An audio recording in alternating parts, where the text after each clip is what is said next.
I remember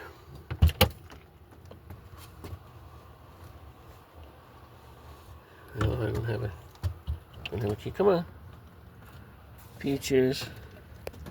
Don't just stand right there in my way. Good kitty. Thank you. One day I went over to the cabin, is what I called it. I spent the night there a couple times over in Grand Junction. It's Eagle Mountain, and his name was Mike Warner. And then he was telling me the story about another guy and how they got to get the cabin. So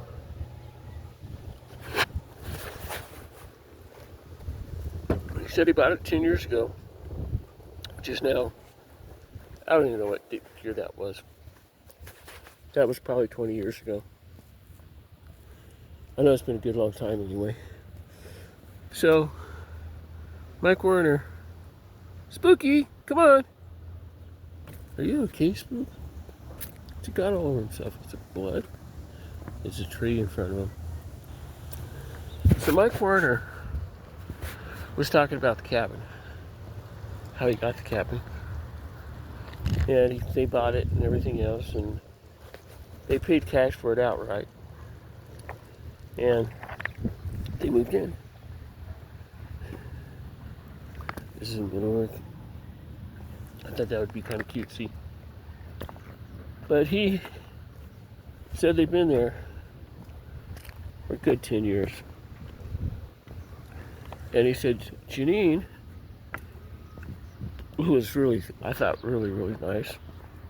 She was always a sweet, gentle, kind, loving person to me, and probably everybody else in the world she met. Some people are like that. I'm kind of that way. But I have my breaking points. Well, anyway, so back to Mike Warner. He offered me a job. And he got mad at me one time because I ran that hill out there in about 20 minutes. And he figured out what I was doing. So I know how you can get out here so fast. I had my little Jeep that I gave to Diana. I should have never done that. I should have kept either the Jeep or the Mazda. I still have that Jeep. That Jeep is in town. Well, it was in town. I haven't seen it in a while. Or one that looked exactly like it. Like my other car. So, anyway.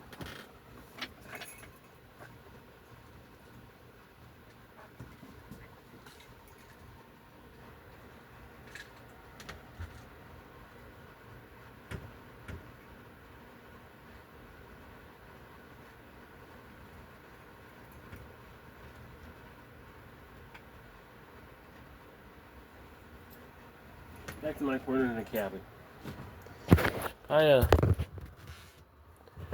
I'd ride up there, and I left one day about 5. They go, wow, you really got it in earlier. He said, yeah, I had nothing to do, off work. And anyway, what was I going to say about this?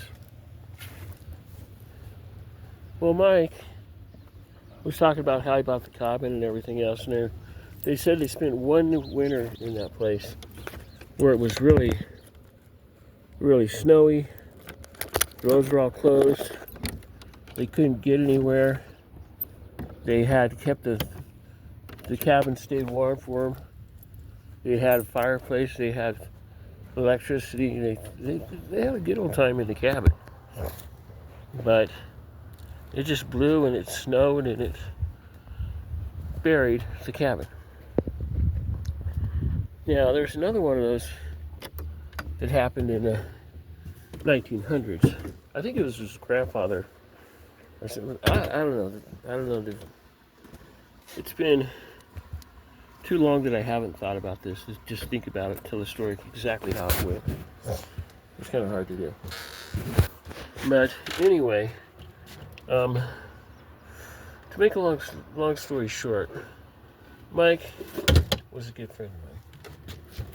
I started talking to Mike and telling him what was going on in my life, my family, my friends, and my relationships, and everything else you could talk to a camp folks. So I left the cabin.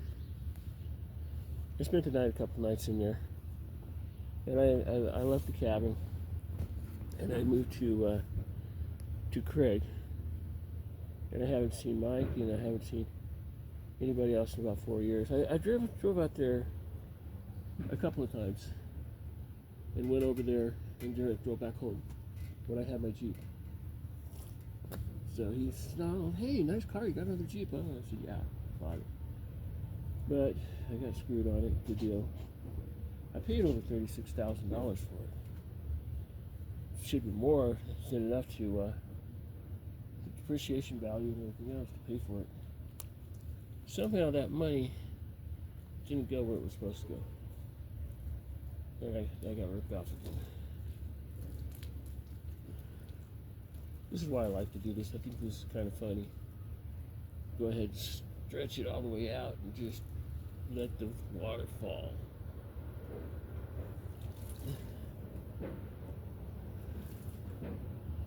This is probably how they did it in the olden days too, I'm sure.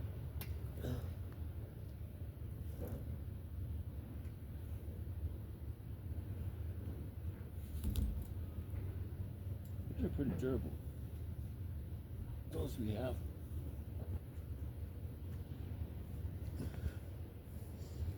Hey, came clean that time. That sucker's clean. So I'm gonna hike a little bit, tell my stories, go live again, sing some more songs, tell some more stories, and stay out of trouble. Anyway,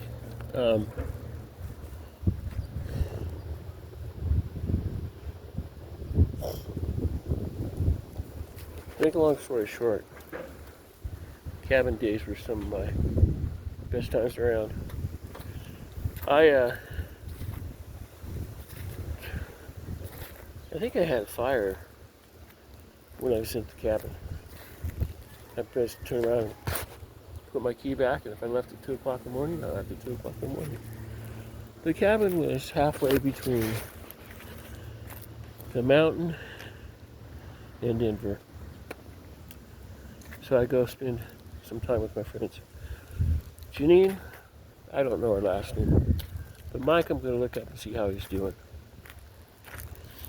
So I was complaining about being pregnant back then too, but I hadn't been with anybody. That was the sad part. I wasn't smart enough to realize that I was actually being raped.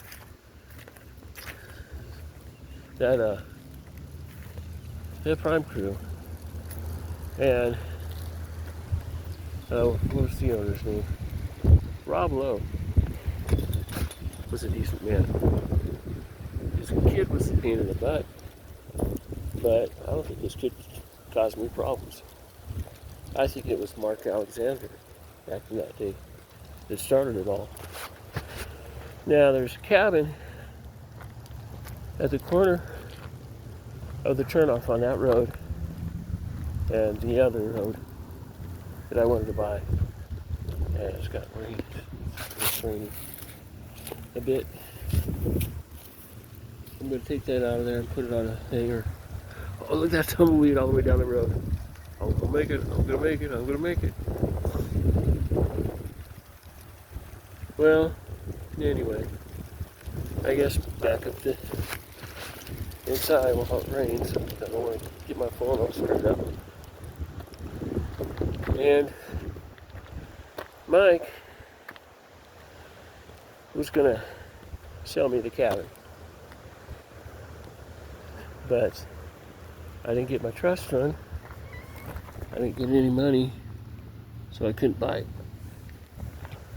There was a store, there was a house on the corner, which would have been a little bit better because it plowed all the way down through there. I could have got to the store and other stuff. But I I wasn't able to get that either. It's easier for me to put them on a hanger out here than it is to do it in the bathroom. Sometimes they don't get it on the hanger because I can't get them. But Mike Warner, W-A, was a class act. He was a decent person. He was kind. He was caring. He really did like me, and he worried about me a lot because, you know, one, no speed limit down there. He told me there was an officer that was staying down that back corner. If I went around him too fast, you know about it. Well, the funny thing of it is something you go fast. I was just consistent. My top speed out there around there was 45 miles an hour. It's not like I was hauling ass, and that's just slow for what people drive out here. I miss those days. I'm gonna go back to the cabin just to see it again. Go up through Denver. So when I buy my car, that's what I'm gonna do. Probably go up there a couple times a week or a month or so. But I never thought that, like my San Diego friends and everything else, and other people and other things I knew and did, I never thought that there'd be a time when those days would stop. I always thought I'd be traveling teaming. I always thought that I'd have a passport. I can get a passport. I haven't done it yet. But I don't have a car. Can you come home?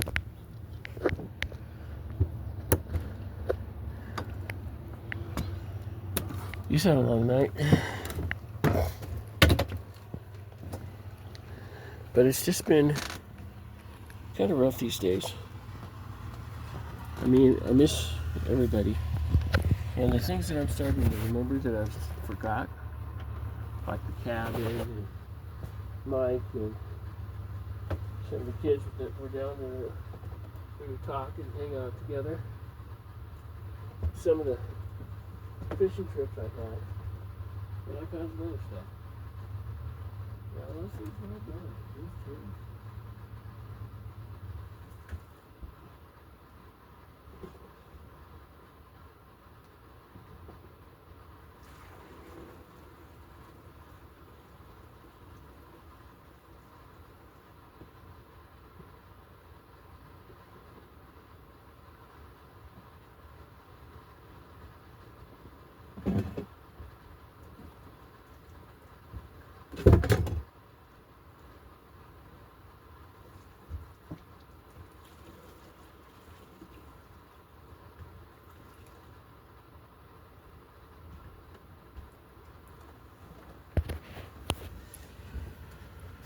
Our favorite uncle wasn't helping us out the way he should be.